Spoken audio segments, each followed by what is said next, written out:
Hello, Boost students, and welcome to the first video of the Intro to Social Studies class here at UHS.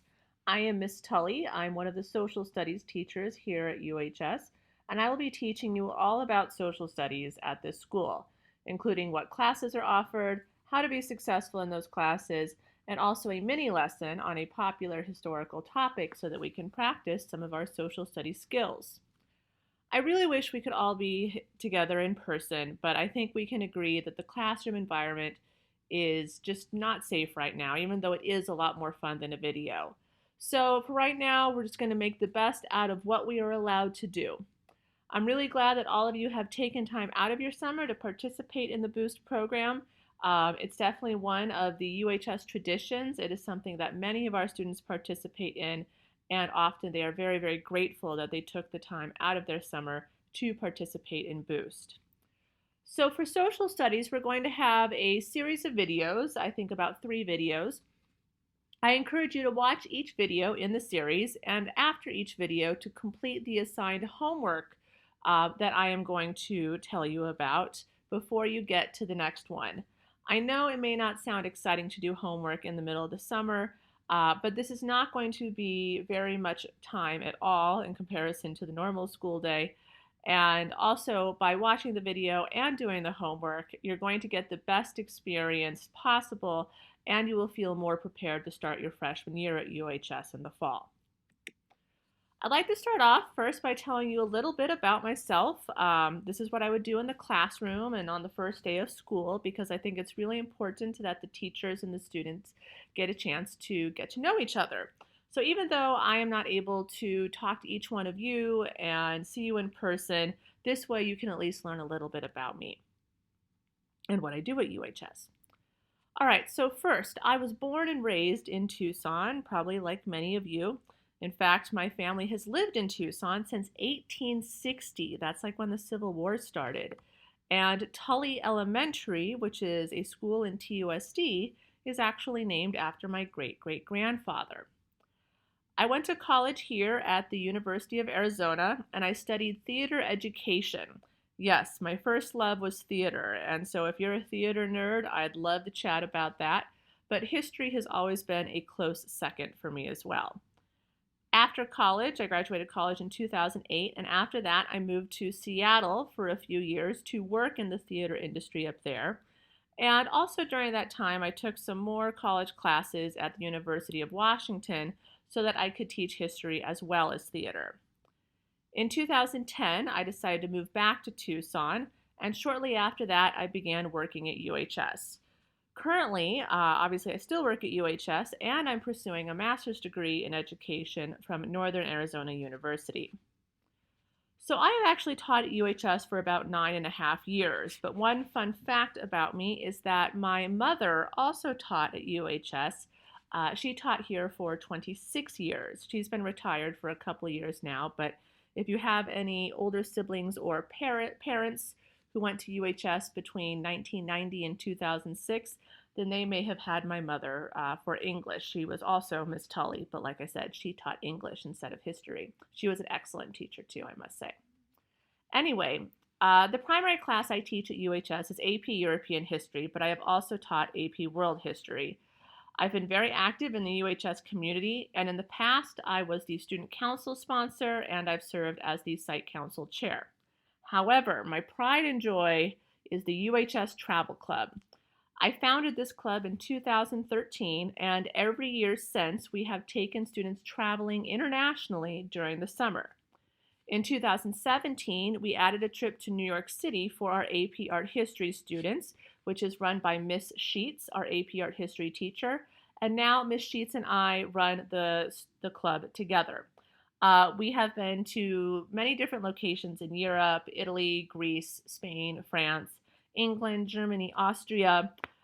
This year, we were supposed to travel to Japan, our first non-European trip, with about 68 students, but unfortunately, as you can imagine, we had to cancel that trip. However, we do have trips planned for the future, and I will be happy to tell you about those trips during the live classroom sessions we have. I am also married, and my husband and I have two amazing dogs.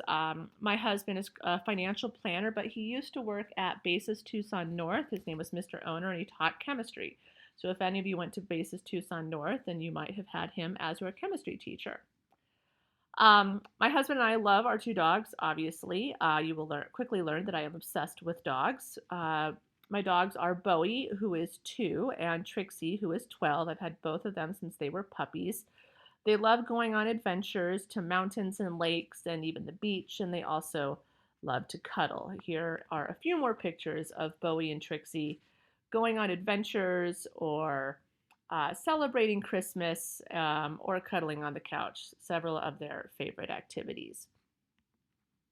Obviously, I love to travel, right? But I have a couple other interests and hobbies beyond traveling. I like cooking and eating. I'm very much a foodie. I like taking road trips and exploring. You know, my husband and I will just throw the dogs in the back of our car and go on a day trip to explore parts of southern Arizona. I love reading fiction and nonfiction, especially sci fi and fantasy. And of course, I really enjoy spending time with my dogs and my family. Um, Obviously, I really love to travel, like I said. I think traveling is one of the greatest gifts we can give ourselves because it teaches you so much about who you are and the world that we live in and how the world works. That's one of the big reasons why I created the UHS Travel Club here. I've been fortunate to travel a lot in the past 8 years, and some of my favorite places to visit are Italy and Mexico. I'm almost as obsessed with Italy as I am with my dogs, but not quite. Here are a couple of photos of some of the places I've traveled in recent years. In the upper left, that's me in Parcaguel in Barcelona, Spain. Bottom left is Cinque Terre in Italy. The middle picture is in Rome, Italy. Rome is my absolute favorite city. Upper right is my husband and I in Scotland about 2 years ago. And as you will see, the primary way I travel is by TARDIS. And you can see me there in the bottom right with the 10th Doctor on one of our many adventures. Just kidding, I don't actually travel by TARDIS with the 10th Doctor, but if I did, that would be amazing. However, I did have the privilege of meeting David Tennant, who plays the 10th Doctor, last year at a Comic-Con. And so you will also learn that I am a huge Doctor Who and Star Wars nerd. So again, if you are into any of those topics, I would love to geek out with you at some point. Okay, enough about me. Let's get on to social studies, which is really going to be the topic at hand this week. So I like to begin by talking about what are social studies, right? This is more of the real school stuff. Why should you study social studies? What is it all about? Social studies are basically the study of human society. You get to learn about a vast array of people and cultures that make up our global community. By studying human populations from a sociological and historical perspective, you will gain a better understanding of yourself and how you fit into the greater world. Social studies classes also help you understand the responsibilities that citizens, including you, have in their communities. You will learn about different types of governments and how they have been created and the role that citizens play in shaping the legal and political landscape throughout history and today. Also, taking social studies classes will help you learn how to think critically, how to make connections, develop a greater sense of empathy, and become an engaged global citizen. There are many different topics that are included in what we consider to be social studies, such as history, geography, government, economics, psychology, anthropology, sociology, religion, art, and culture.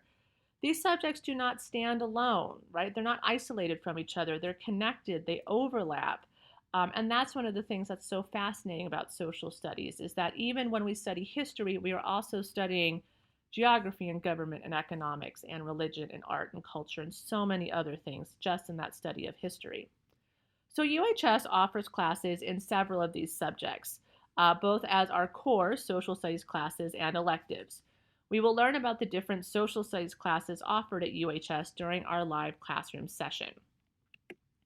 So now let's take some time to discuss what exactly is an AP class, because almost all of the social studies classes offered are actually AP level social studies classes.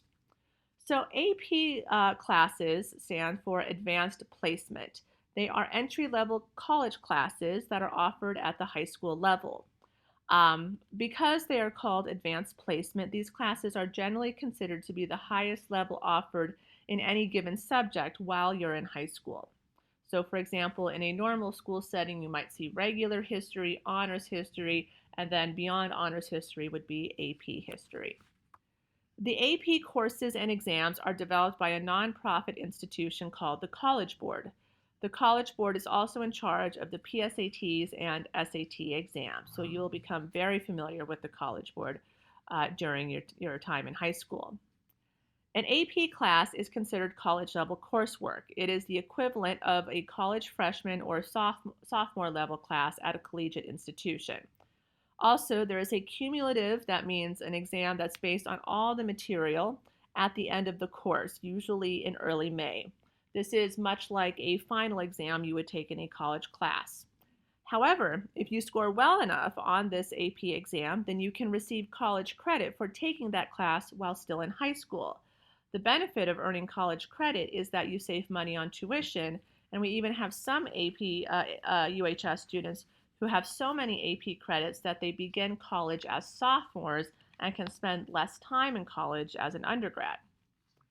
AP exams are held in early May and are usually about 2 to 3 hours long with different components. For example, the AP European History exam has a multiple choice section, a short answer section, and 2 essays that you are required to write in about 2.5 hours. These exams are then graded by AP teachers and college professors over the summer, and you are given an overall score based on all parts of the exam that's on a 5-point scale. So all parts of the exam are scored and factored together, and your overall score is out of 5 points. Now, if you receive a 4 or a 5, you can often also receive college credit for the exam. However, the acceptance and value of this credit depends on the school. For example, most Ivy League schools like Harvard and Yale don't actually accept AP credit as replacement for their classes, but they still use the scores you receive on these exams to evaluate your merits for acceptance. So that's why it's still important to take as many of these exams as possible. Now, you are not required to take the AP exam if you are taking the AP class. However, it is strongly recommended that you do.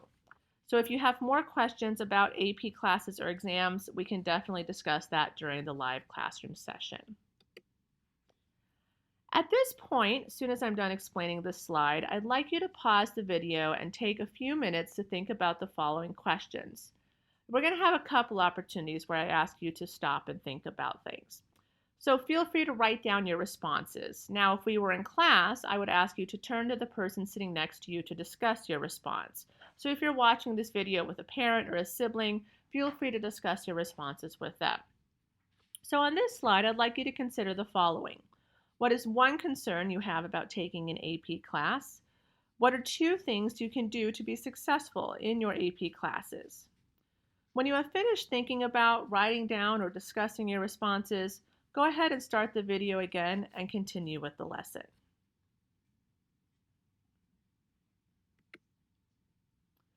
Now that you've had some time to think about what you can do to be successful in your AP Social Studies classes, I would also like to take some time to give you some advice from an experienced teacher on how you can be successful in your Social Studies classes here at UHS. If that last slide about AP classes and exams gave you a little bit of anxiety, do not worry. The rest of this video is how I'm going to help you be successful in those classes.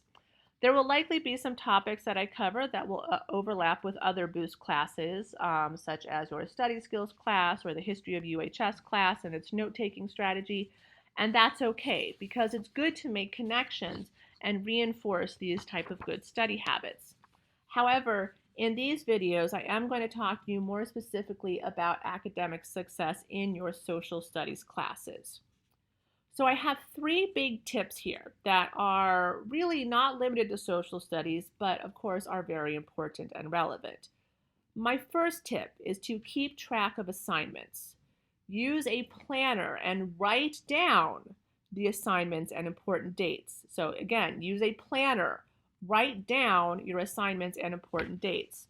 I know a lot of students just like to use their phone and take photos of different class schedules, but I promise you, this is not a good way to stay organized because then you have all these different photos on your phone and it's hard to keep track of them. Whereas the act of actually writing something down not only helps you commit it to memory, but also by keeping all of your assignments for different classes written in one common place, it is easier for you to manage your time throughout the week because you can see, what assignments and what classes and assessments you will have throughout the whole week. I still use a planner as an adult for organizing myself at work and as a grad school student. It is just the way that I have found to be organized and to be successful. So I highly, highly recommend it for you as well. And you should get you should be able to purchase a UHS planner at the start of your freshman year. And those planners are excellent for helping you stay organized.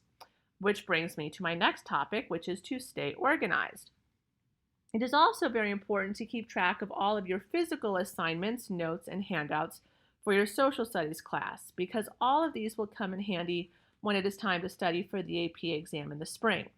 Now, some teachers, like me, may give you very specific directions on how they want you to organize materials for their class.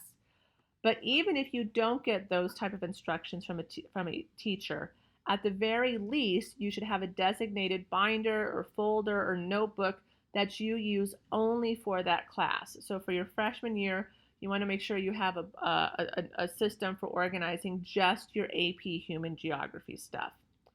You want to keep that binder, that folder, that notebook organized, all right? Don't just shove things in there randomly. For example, you could organize materials by unit, or you could organize them in chronological order, or organize them by type of assignment, or all three, as I like to do. Trust me, you will need to go back and be able to find things to help you study for exams throughout the year. It is especially important to keep your notes organized. So don't throw anything away until after the AP exam. Take care of that binder. Know where it is. Don't forget it somewhere. You're really, really going to be upset with yourself if you lose your binder or your notebook for your social studies class. And then my third tip is to study every day, and this will lead me to a study method called the Rule of Three. Now, I know this may sound excessive, but studying every day is the absolute best way to be successful in your content-heavy classes like social studies. This doesn't need to be hours and hours of studying every day, maybe only 15, 20, even 30 minutes, more if necessary. But I really think you can cover your content in less than half an hour.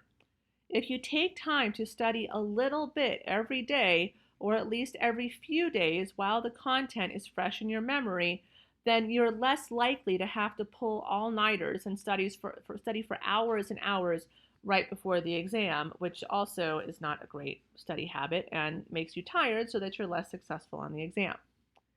So this leads me to the golden rule of studying, the Rule of Three. Again, this study method takes practice and self-discipline. But if you can master it, then it will make your life so much easier while you are at UHS and in college. This is the method I used to study for my classes in college, and I found it to be very useful and very successful. Okay, so there are 3 steps here, obviously. The first step, and I'm going to go ahead and move to this next slide to emphasize the 3 steps. You want to first read the textbook before class. Now, you may think that reading the textbook is a waste of time because the teacher's just going to go over and cover that material the next day. That's your first mistake. By taking the time to do even a light reading of the textbook, you will give yourself an initial exposure to the material so that when the teacher does cover it the next day, you will be better able to make connections, ask questions, and remember the material. So again, read that textbook before class. Next, you want to take notes during class. This may seem obvious, but you would be surprised at how many students do not take the time to pay attention and take notes. So this means you need to be awake, you need to be engaged, and you need to participate. That class time is valuable. Do not use that class time to complete homework for other classes or to be on your phone or chatting with your neighbors or even just, staring at the desk or picking your fingernails, pay attention, write stuff down. Because if you're wasting your time in class, not only do you undermine your own education, but it's also, frankly, extremely rude towards your teachers who put in a lot of time and effort to prepare these lessons to deliver to you while you are in class. So the least you can do is pay attention and take notes. Now, finally, the last and the most important, but unfortunately also the most neglected step, is to review your notes after class. Ideally, you should do it the same evening. So if you had, let's say, AP European History that day, you should review your notes that evening. Therefore, if you only have class 4 days a week, which you would on our usual school schedule, then you would only need to spend 4 evenings a week reviewing. That's not every single day, it's 4 days a week. So it's not quite study every day, but 4 days a week is more than enough. If necessary, you can wait a few days to review if you have lots of sports practice or other commitments, but make sure you get to that review by the weekend. If you wait any longer than that, then your memory starts to fade and the review time won't be as effective. So we'll discuss different strategies for review in a later video lesson, but in the meantime, I can tell you that what I used to do in college was simply to type up my notes after every class. So I would get home and I would type my notes up from my lectures that day, and the time I spent just typing my notes allowed the material to stick, and I found that I would down the road not have to spend a lot of time studying right before the test. So typing your notes might work for you, or you may have to find something else, and it's okay to try different things to see what works. Again, the rule of 3 is to read the textbook before class, take notes during class, and review notes after class. So textbook before, notes during, review after. Now, the rationale behind this method is that you learn the material by looking at it multiple times. You're practicing the material, basically. So think about a math class, for example. If you are learning a new concept like long division, usually you have to practice the concept multiple times through homework in order to really understand it. Very, very few of us can hear a teacher explain long division once and then forever do it perfectly, right? I certainly can't. Now, social studies is similar. You need to expose yourself to the material several times in order to make it stick. Do not just rely on the lecture and the lesson in class as your only exposure to the material. Again, it's that rule of 3. Read the textbook before class, that's one exposure to the material. Take notes during class, that's your second exposure. And then review the notes, that's your third exposure. If you stick to the rule of 3, then you're going to remember your content. Now, you will find that many of your social studies classes here at UHS do not assign a lot of actual homework. And that is because you are expected to be studying outside of class by reading your textbook or reviewing your notes, basically participating in the rule of 3. Many of our social studies are base the majority of your grade on in-class assessments like quizzes, tests, and essays. So there's not a lot of homework or busy work to buffer your grade. All your grade is going to be based on are those tests and quizzes and essays in class. This is why it is really, really important that you take that time every week, every day to study seriously and develop good habits early on. So let's pause again and think about what we just learned. Consider the following question. How will you need to adjust your own lifestyle and habits to practice the rule of 3 while at UHS? So here are some things to consider in that. When will you review? How will you review? When will you read the textbook? How will you read the textbook, right? When and where? How will you review? And how will you keep yourself on a schedule, right? How are you going to make sure that you follow through and you commit to the rule of 3? So for example, when I was in college, the first thing I did every day when I got home from my classes was type up the lecture notes. Initially, this may not seem like a worthwhile investment of your time because there are no immediate points attached to typing or reviewing your lecture notes when you have math homework or chemistry homework or Spanish homework or something like that. But I promise you, it's worth it.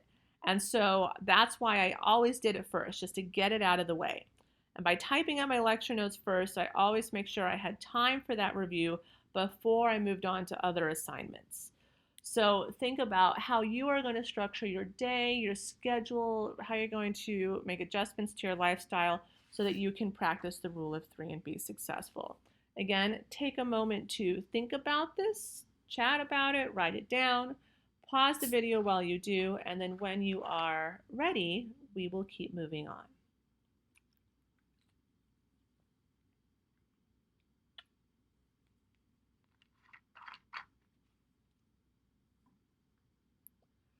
Okay, now you've had some time to think about this prompt, we are going to move on with how to read a textbook, because if I'm going to teach you the rule of three, then I need to have you practice the rule of three, and that's what we're going to do this week in Boost. So your homework for today's lesson is going to be to read part of a textbook to prepare for our next video lesson, which is going to be a lecture on the Black Death. Therefore, I thought I would take a few minutes to explain exactly how you can effectively read a textbook for an AP Social Studies class. This is going to be based more on AP Euro material, but the content level and difficulty is very similar to what you will experience in AP Human Geography. So first, you want to skim the assigned reading. This means that you only look at section titles, the visual aids, the bolded words, etc. So you're skimming it. You're not doing an in-depth reading. Your goal is to get a general idea of what the reading is about.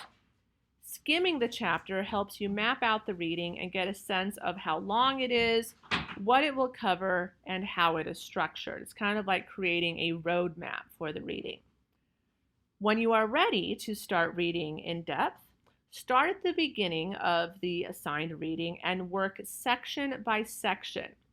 Don't try to plow through the whole thing all at once, because you will not be able to maintain your focus for that long and you'll just end up wasting time. So again, go section by section, or page by page if need be, or even paragraph by paragraph, depending on how long your attention span is.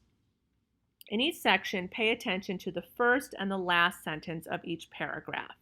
These are important because they're usually an introductory or concluding sentence that will provide the main idea of the paragraph. So if you're wondering, what is this about? What is the main idea? Look at that first and last sentence. Also, don't neglect any visual aids or other text supplements. They are there to help you understand the content, right? So if there's maps, charts, graphs, supplemental text, pay attention to that as well. Now use any highlighting or underlining or any other type of marking very sparingly. This type of marking should be reserved to help you find important information quickly, right? So if you go back and you look at the text, the marking is to help you identify those main ideas or those best examples. Do not try to highlight every single little detail. If you find yourself highlighting more than 30%, you're doing too much, is what I like to say. Okay, for each section, now as you read section by section, follow this process. Okay, you will read through the section and then you stop.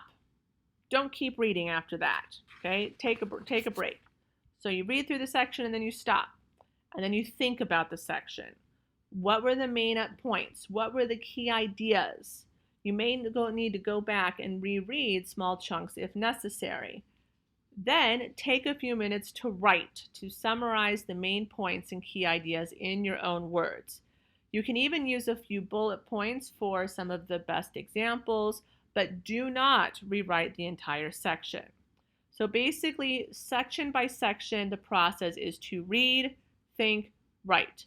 Read, think, write. Now, if you need to break it down to smaller chunks, that's fine. You can do this section by section or even paragraph by paragraph. Only move on to the next section when you have finished the last step, the writing, when you've written your summary and your notes. And if you get tired or distracted, which we all do when we're reading textbooks, it's okay to take a break between sections. That's one of the reasons I really like this method is you can read a section, okay, I'm tired, take a break, go walk around for a few minutes and then come back. There's no one that's going to tell you that you have to finish the entire reading in one sitting, unless of course you've procrastinated to the point where you have no other option.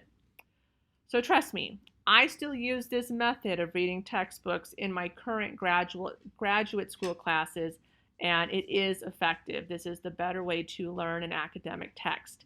It isn't as fast as reading, say, a text for fun, but this is how you learn when you read an academic text. So, what is today's homework going to be about? Obviously, because this is summer school, this homework is not going to be mandatory and it's not going to be graded. However, it is strongly encouraged.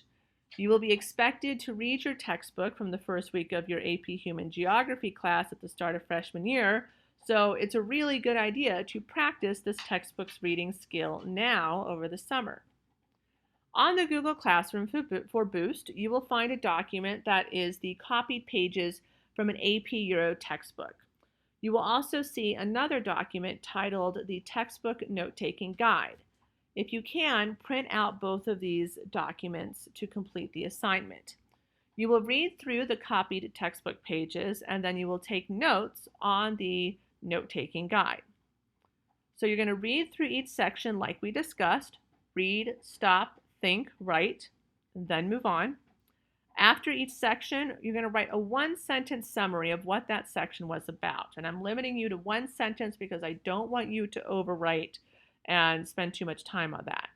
You may include a few pieces of supporting evidence or important points you want to remember. These do not need to be in complete sentences. Again, this is really, really good practice for getting ready to take social studies classes at UHS. And I promise you that in AP Human Geography, which is your freshman social studies class, you are going to be expected to read your textbook. So please complete this reading before viewing the next video, which is going to be our lecture on the Black Death, so that you are truly practicing that rule of three, right? You are reading your textbook before class. Now, if you have any questions about the assignment and how it works, feel free to send me an email at meredith.tully@tusd1.org. I will be checking my email every day, so if you have questions, I should be able to get back to you usually within a couple of hours. Thank you again for taking the time to attend Boost this year, for watching our videos. Good luck with that reading, and I look forward to meeting you all in our live classroom sessions. Thanks, and have a great afternoon.